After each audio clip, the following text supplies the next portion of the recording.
Hello, how are you today? I'm so excited to be here with you today because we're going to talk about 5 ways to avoid burnout this school year. Yes, I'm talking to you. I'm Aubrey Birch with Easy School Marketing, and I'm excited to be with you here today talking about this topic and one that we all need. I'm seeing this on a huge level.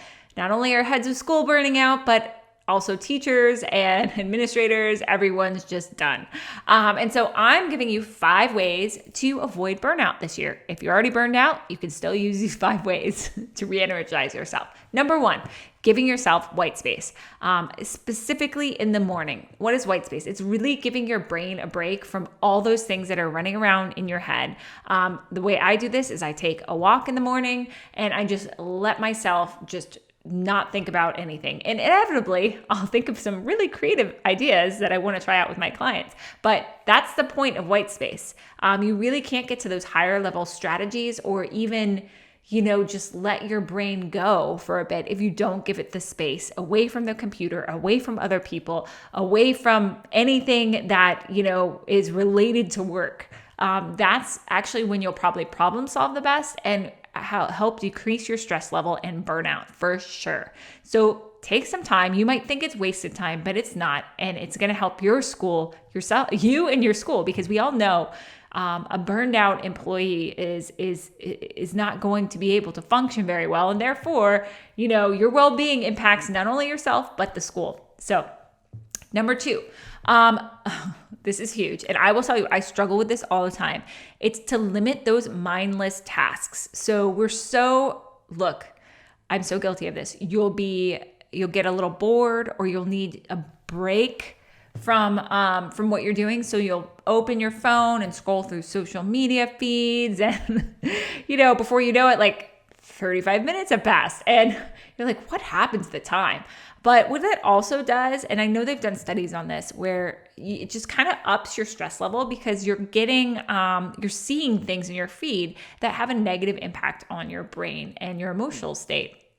So to try limiting that, I am going to go on a weekend detox away from my phone, which honestly gives me heart palpitations, but I know it needs to be done because I find myself a little too often checking the social media, and that is not good for anyone. Certainly my creativity. I don't want to burn out. I want to be healthy and supportive for my client and energized for my clients. So just as I'm sure you want to feel healthy and energized for your family and for your school.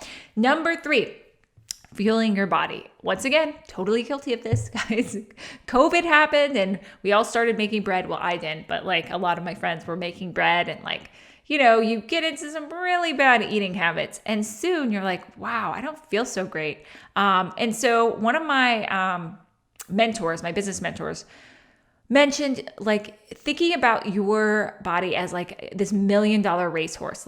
Would you starve your $1 million racehorse? I don't even believe in horse racing, but I'm just saying this is a good thing to think about. Would you starve your $1 million racehorse? Would you not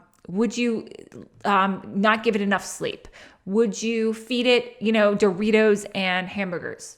No, you would not, because you'd want to take care of your $1 million racehorse. And your brain and your body are your own $1 million racehorse. So how are you going to treat it? I drink this disgusting green juice in the morning. It's like a green smoothie. It is really disgusting. But I drink it because it's healthy for me. And actually, I feel really energized during the day. Anyone who's been to my webinars knows my love of green tea. And I bring a lot of energy because I want to serve and I want to be helpful and I want to bring something to my clients. So I would highly recommend you consider fueling your body. That is going to make sure that you have the energy not to burn out and that you can be the best possible self around.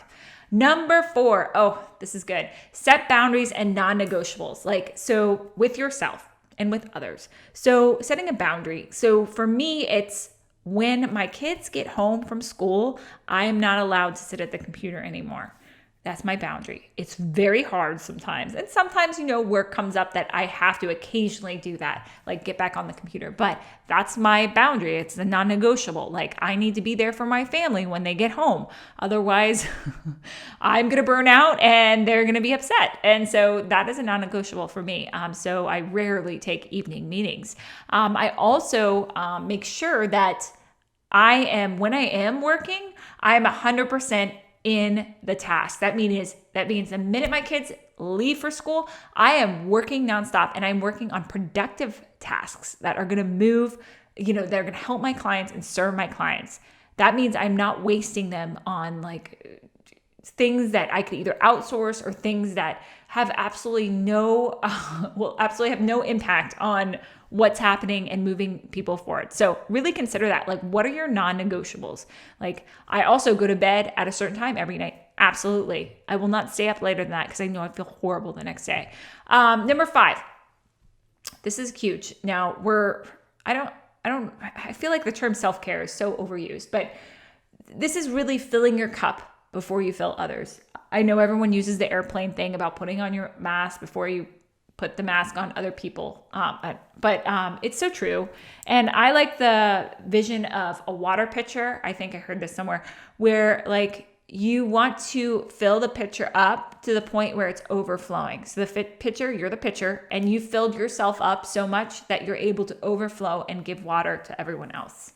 So I love that because that's so true. So the more you can put into yourself, whether it's like that quiet time or enjoyable activities or just not checking your email, like how are you filling yourself up so that you can show up energized and present and creative and productive so you won't burn out every day, so that therefore you have enough to be able to give other people. At Small Schoolers, we are so notorious for burning ourselves out. And I hope that these 5 tips will help you reconsider what you're doing and put you on the track to, living a more, less burned out life and more energized and healthy and happy life. So I hope that helps. Take care. Bye.